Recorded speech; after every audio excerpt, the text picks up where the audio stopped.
आप देख रहे हैं मॉनिटर इंडिया। मैं हूं Ghazanfar Abbas.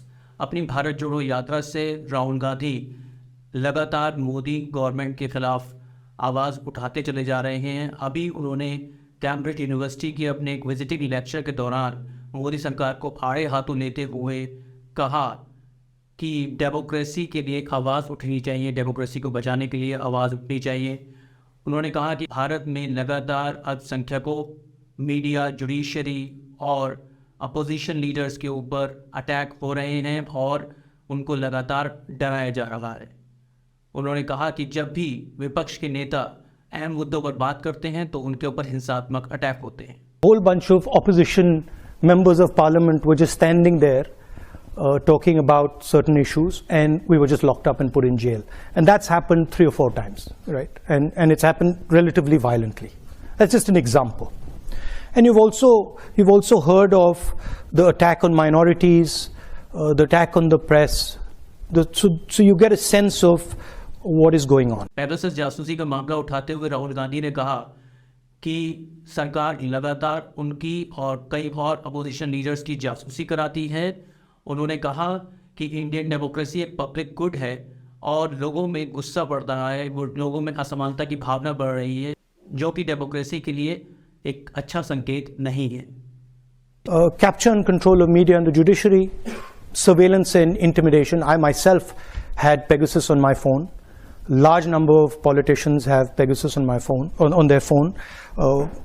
I've been called by intelligence officers who tell me, listen, please be careful what you're saying on the phone because we are sort of recording this stuff.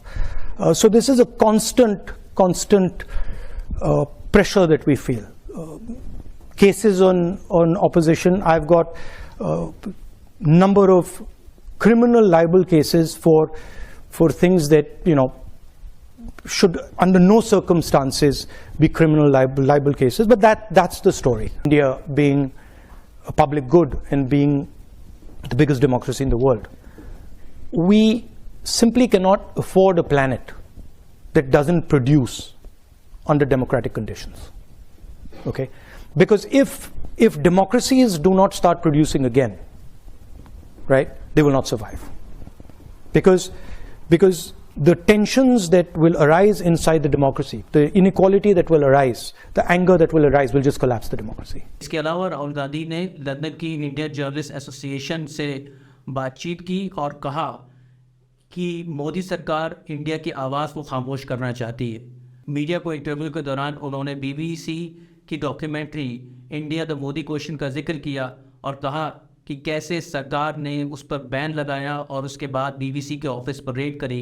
ये सब बताता है कि जो भी सरकार से सवाल करेगा उसे खामोश कर दिया जाएगा, उसके ऊपर अटैक किया जाएगा। इसके बाद से कांग्रेस और बीजेपी के बीच में आरोप और प्रत्यारोप का दौर शुरू हो गया है। मज़ेदार बात यह है कि बीजेपी ने राहुल गांधी के आरोपों का जवाब देने के बजाय राहुल गांधी पर विदेश जाकर भारत को बदनाम करने का आरोप लगाया, जिसका जवाब कांग्रेस ने कुछ इस तरह दिया। मैंने सुने वो मूर्खतापूर्ण बयान जो आईएनबी मिनिस्टर अनुराग गोलीमारो ठाकुर ने दिए हैं। पहले तो मैं उनको सलाह देती हूं कि कैम्ब्रिज का वो 1 घंटे 1 मिनट का वक्तव्य जरूर सुनिएगा, आपके नयन चक्षु, आपके ज्ञान वृद्धि होगी थोड़ी।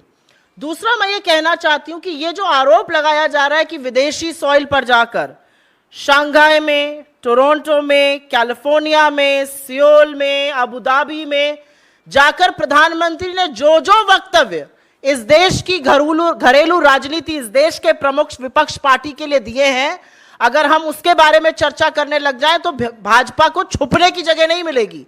और अगर वो राहुल गांधी जी का वो 1 घंटे 1 मिनट का विजिटिंग फेलो एट कैम्ब्रिज जज बिजनेस स्कूल का लेक्चर सुनेंगे तो उनको समझ में आएगा कि उन्होंने डेमोक्रेसी के, लोकतंत्र के बारे में बात करी है। उन्होंने आप जैसे न्यूज़पेपर, आप जैसे न्यूज चैनल्स को अपनी स्लाइड पर उनकी हेडलाइन दिखाते हुए कहा है कि कैसे मीडिया, कैसे विपक्ष, कैसे जुडिशरी को इंटिमिडेट किया जाता है। वो बता रहे हैं कि कैसे लोकतंत्र में इन एजेंसीज का निष्पक्ष रहना और निडर रहना जरूरी है। मुझे तो लगता है वो लोकतंत्र को मजबूत करने की बात कर रहे हैं। आपको उनसे सीखना और समझना चाहिए। जब वो ये कह रहे हैं कि India is an asset at the world stage of democracy, तो वो आपके लोकतंत्र के, हमारे लोकतंत्र की बात कर रहे हैं। आपको तो इसके बारे में खुश होना चाहिए, बजाय खुश होने के आप इधर उधर की बात करते हैं। वो तो ये कह रहे हैं कि हमारी फॉरेन पॉलिसी जो नाम पर आधारित थी, आज तक चल रही है, वो अच्छी है। वो ये कह रहे हैं कि जो दुनिया दो सुपर पावर्स अमेरिका और चीन की खींचातानी चल रही है, उसमें भारत एक बहुत बड़ा पावर बन के उभर सकता है और उभरेगा। इसके बारे में बजाय ताली बजाने के, सराहना करने के, आपको लगा इस पे पीछे पड़ जाओ। तो जो लोग मंच से खड़े होकर गोली मारो के वक्तव्य देते हैं और फिर राज्य मंत्री से कैबिनेट मंत्री बन जाते हैं, वो इस वक्तव्य का मर्म ही नहीं समझ पाएंगे। आपको मॉनिटर इंडिया पे ये वीडियो कैसा लगा हमें ज़रूर बताएं। वीडियो को लाइक और शेयर करना ना भूलें और हमारे अगले वीडियोस को देखने के लिए मॉनिटर इंडिया को सब्सक्राइब ज़रूर करें।